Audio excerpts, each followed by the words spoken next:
I feel for the Raiders. I do. Because like the Jets, like the Saints, they don't really, there's no way to fix them, right? Like they need a quarterback. There's not really any good quarterbacks available for them. And they need another offensive lineman, one, and they need at least two wide receivers.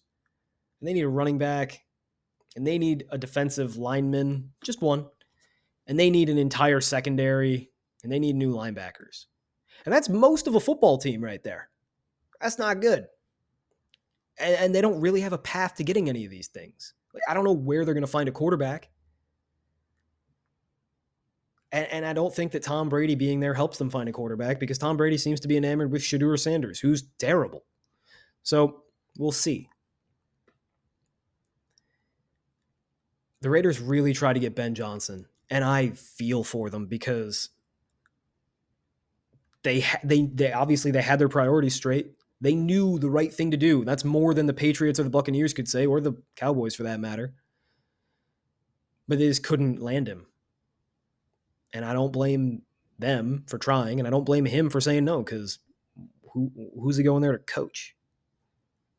Ben Johnson does love Sam Howell, but the Bears already stacked roster with Caleb Williams trying to reclaim Sam Howell after he suffered severe shell shock in Washington.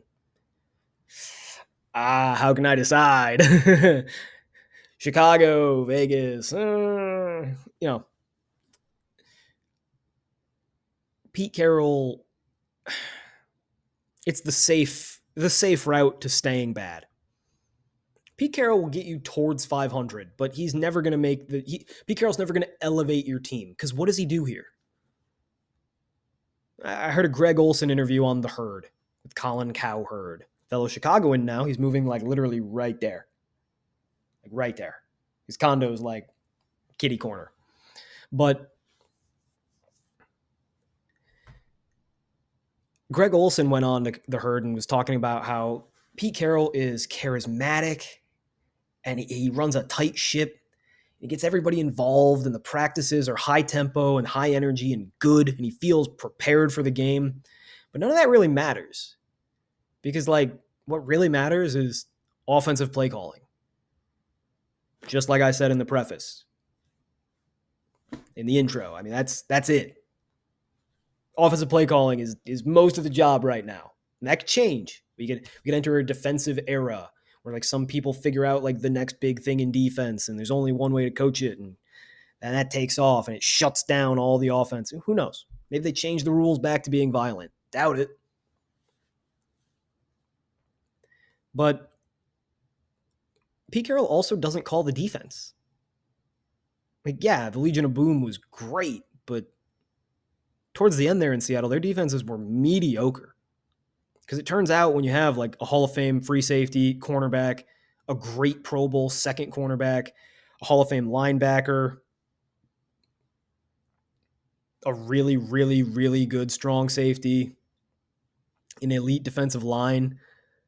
When you got all that, yeah, your defense is good.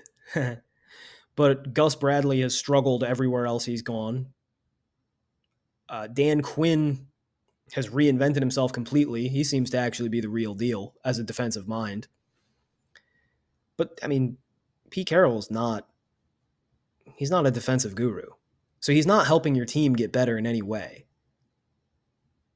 He's going to bring some normalcy and a vibe of, like, professionalism, but what's that worth?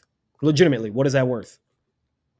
When what you really need to be doing is losing as many games as you can so that you can be the one who determines whether Drew Aller or Arch Manning or Nico, whatever his last name is at Tennessee, or the Patrick Mahomes lookalike guy at Nebraska, or whoever is the quarterback of the future, right? You want to be in the driver's seat on that. And Pete Carroll's not going to put you there because he's just too buttoned up to give you a terrible, terrible season.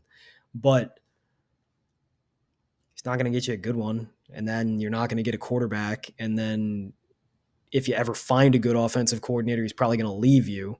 So what are we doing? The Raiders treaded water.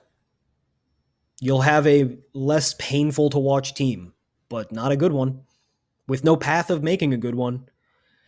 And Pete Carroll's old enough to be a president, so he's probably only got a few years left. I don't really see the vision. Now maybe Tom Brady's playing chess when I'm looking at checkers, and he says, we're gonna righten the ship, we're gonna get everything cleaned up, and then we're gonna create a succession plan where Pete Carroll is going to groom this brilliant offensive mind we found, and he's going to start as our tight ends coach and work his way up. And then Pete Carroll will just kind of shift him the job and go retire in the sunset. But I'll believe it when I see it. That's all I got for the Raiders. No quarterback. Chip Kelly's a whatever offensive coordinator. I don't know what's going on the defense. Yet another year where we could just kind of ignore the Raiders. On to the next team. This is where the real mistakes begin.